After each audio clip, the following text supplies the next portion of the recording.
사랑하는 신혼가족 여러분, 평안하셨습니까? 오늘은 요한계시록에 나오는 14만 4천이라고 하는 숫자에 대해서 생각을 해 보려고 합니다. 신약 성경을 보면은 마태복음을 시작해서 마가복음, 누가복음, 요한복음 이렇게 시작이 되고 있습니다.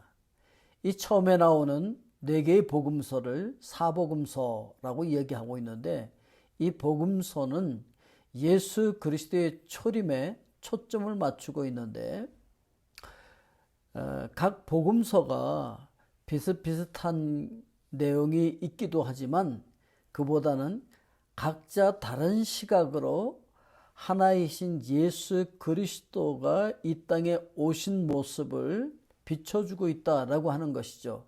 그래서 이 네 개의 복음서가 다른 시대의 이야기를 하는 것이 아니고 예수 그리스도께서 이 땅에 계셨을 때 그 사건들을 다른 시각으로 조명하고 있다라고 하는 것이죠. 즉 예수님이 이 땅에 초림하실 때에 그 이야기를 하고 있는 것입니다.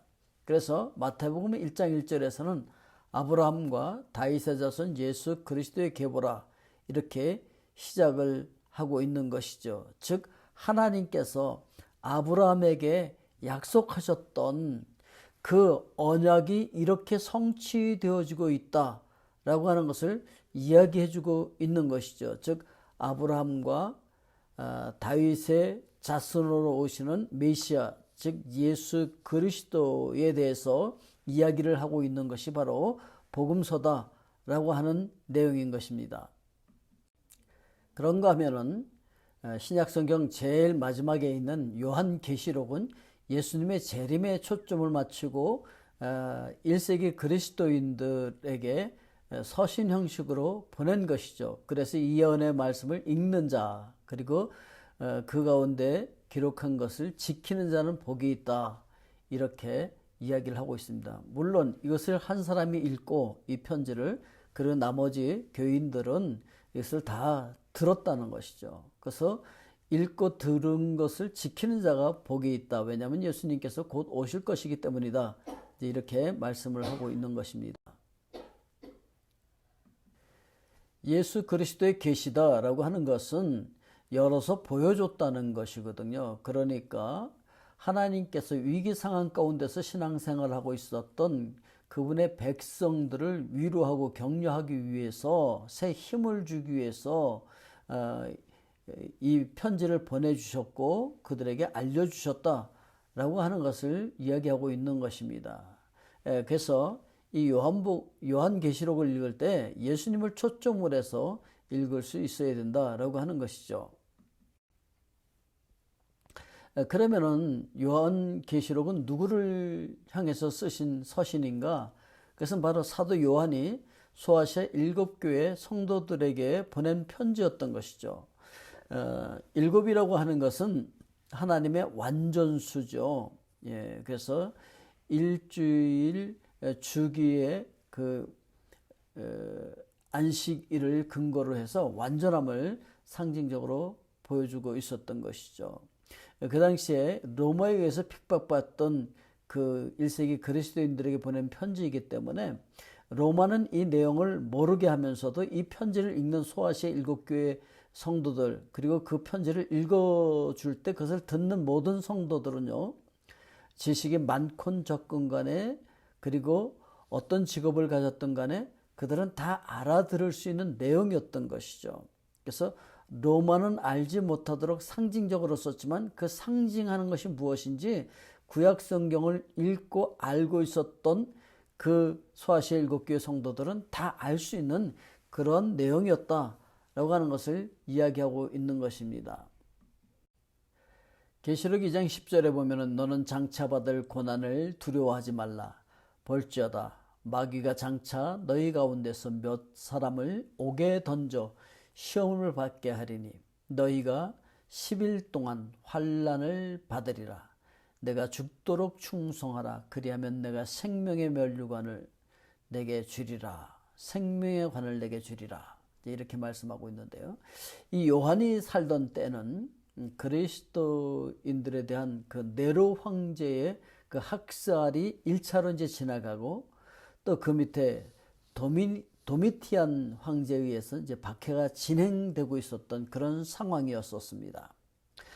그러니까 성도들이 신앙생활을 하면서 이 박해를 피하기 위해서건, 아니면 단순히 로마 시대의 그 흐름에 동조하기 위해서건, 예수님을 부인하고 싶은 유혹을 받을 때에 예수님께서는 그들에게 충성함으로 말미암아 유혹을 극복하고 이기는 자가 되라고 말씀을 하시고, 이기는 모든 사람에게 하나님께서 상급을 주시겠다라고 약속을 해주고 있는 것이죠. 그래서 이기는 교회들이 각각 어떤 상급을 받게 되어질지는 이제 이 요한계시록의 마지막 환상인 하늘과 땅의 혼인 예식에서 나타나 보여지게 될 것입니다. 요한계시록에 보면 7봉인, 7나팔, 그리고 7대접이 이제 등장하면서 하나님께서 심판을 하시게 되어지는데, 이것들은 하나님의 나라와 그 공의가 하늘에서와 같이 이 땅에 임하는 것을 묘사하고 있는 것인데, 사실은 이게 연대기적인 진술이 아니라 문예적인 논리적인 기법으로 말미암아 다른 각도에서 반복적으로 보여주고 있다라고 하는 것을 알 수가 있습니다. 그래서 이렇게 이제 나선형으로 빙빙 돌면서 앞으로 전진하고 있는 것이죠. 그러니까 요한이 이 세 가지 7 상징을 사용해서 예수 그리스도께서 부활과 재림 사이에 그 기간 동안에 다른 관점으로 이렇게 3번 묘사하고 있다라고 하는 것을 알 수가 있어요. 이게 문해적인 논리적 기법이라고 하는 것이 에스겔서 21장 27절을 예로 들어서 설명하면은, 내가 엎드러뜨리려니와, 이것은요 계속해서 시간적인 차이를 두고 일어나는 것이 아니라 이 문해적인 논리적 기법으로 계속해서 반복적으로 같은 것을 3번 이야기하고 있다라고 하는 것을 알 수가 있습니다. 그래서 이제 요한계시록에 나오는 7봉인, 7나팔, 7대접을 통해서 하나님께서 어떻게 세상을 심판하시고 어떻게 영적인 이스라엘 백성들을 구원하시는지를 보여주고 있는데, 이것은 이미 예수 그리스도께서 어린 양이 되셔서 죽으시고 피 흘리고 죽으심으로 말미암아, 그리고 부활하심으로 말미암아 이미 승리하셨다라고 하는 것을 보여주고, 이렇게 그리스도인들을 박해하는 이 악한 영들, 사탄과 그의 일당들, 그리고 그 사탄에 의해서 조종되어지는 모든 악한 그 영적인 존재들은 이미 패배했다라고 하는 것을 이야기해주고 있는 것입니다. 이 힘들고 어려운 시기에 정말 신앙을 배반하지 않고 신앙을 잘 지킬 수 있는 사람들이 있습니까? 라고 하는 그런 질문에 대해서 요한이 본 것은, 이 모든 환난을 견디고 있는 하나님의 종들을 보호하기 위해서 하나님께서 천사들을 통해서 하나님의 인을 가지고 가게 하죠. 그것을 지금 요한이 보고 있는 것입니다. 그리고 인침을 받은 자의 수가 14만 4천이다 라고 하는 이야기를 듣게 되어집니다. 그래서 인침받은 자의 수를 들으니 이스라엘 자손의 각 지파 중에서 인침을 받은 자들이 14만 4천이니, 이렇게 말씀을 하고 있는 것이죠.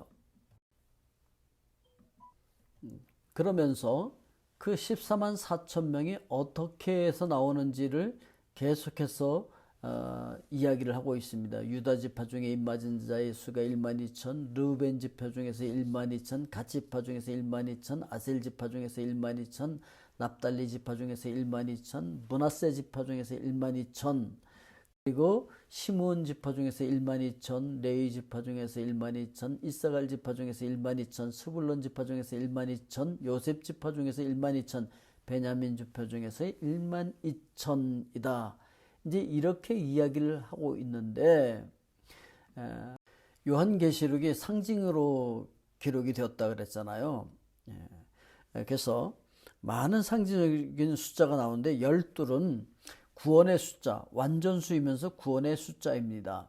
그래서 구약의 12지파, 신약의 12제자, 천국에 들어가는 12진주문, 다 12는 구원과 관계되어지는 숫자죠. 자, 그래서 구약의 구원받은 수, 그러면 12입니다. 신약의 구원받은 12제자의 수 12. 그런데 이것은 전부 12이라고 하는 것은 상징적인 수잖아요. 그래서 구약의 구원받은 전체의 숫자, 신약의 구원받은 전체의 숫자를 곱하는 거죠. 그리고 민수기에서 말하는 군대의 기본수가 1000명이잖아요. 1000. 그래서 각 지파에서 1000명씩 그렇게 이야기하고 있잖아요. 이 1000을 곱하는 거예요. 그러니까 구약의 구원받은 숫자 12, 신약의 구원받은 전체 숫자 12, 여기에 그리스도의 군대를 의미하는 1000을 곱합니다. 그러니까 그리스도의 전체 군대가 상징적으로 14만 4천 명이라고 하는 상징의 숫자가 나오게 되어진다라고 하는 것이죠. 그런가 하면은 이스라엘에서 전체 군대로 무장한 수가 몇 명이라는 것입니까? 1만 2천 명이라고 이야기하고 있는 거예요.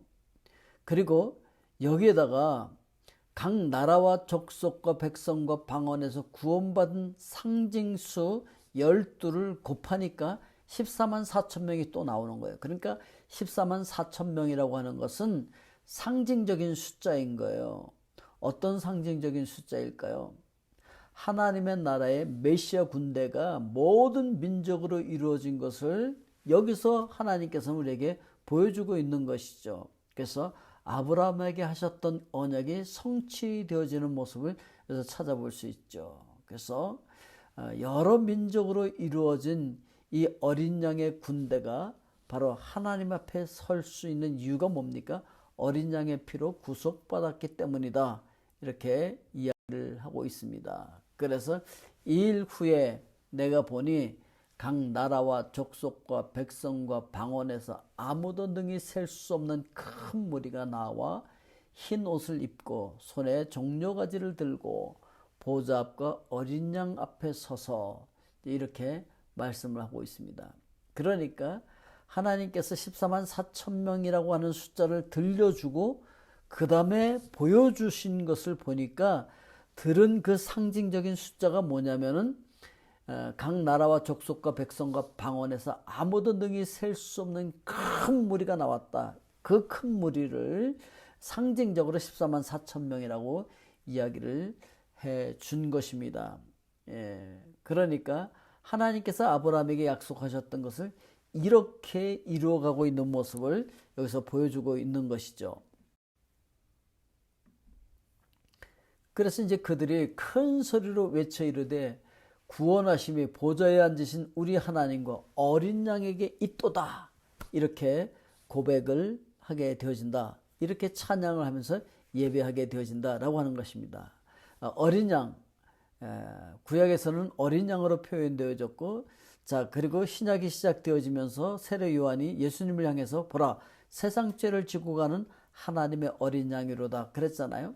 그래서 오늘 이 그림에 있는 예수 그리스도께서 십자가에서 죽으시고 무덤에 장사되었다가 그 무덤 문을 열고 부활하신 것을 이야기하고 있는 거죠. 그 어린 양, 그 예수 그리스도께서 십자가에서 피 흘리고 죽어주시고 부활하심으로 말미암아 사탄의 머리를 깨버리고 승리하셨다는 거예요. 자, 그래서 이를 통하여서 이것을 믿기만 하면 모든 민족과 백성과 방언에서 다 구원받게 되어진다라고 하는 것을 이야기하고 있는 것이죠.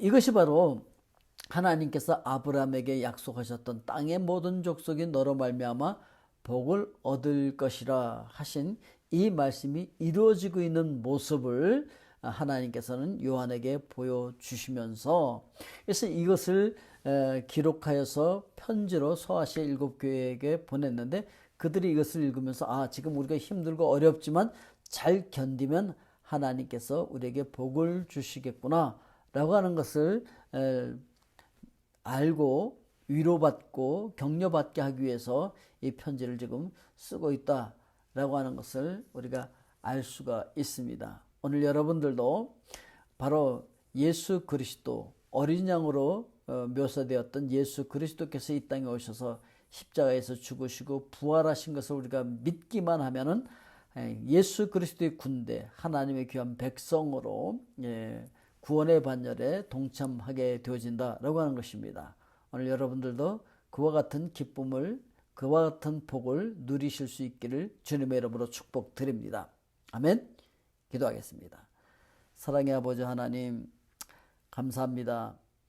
우리가 바로 그 14만 4천 명에 들어가는 하나님의 군대라고 하는 것을 기억하면서 오늘도 부름받은 그리스도의 군사로서 승리하는 귀한 날 되게 하여 주시었고, 우리 신혼기업을 통해서 하나님의 영광이 드러나게 하여 주시고, 각 가정마다 하나님 주시는 은혜와 평강 가운데 형통하고 행복이 가득한 가정들 되게 하여 주시옵소서. 예수 그리스도의 이름으로 기도하옵나이다. 아멘.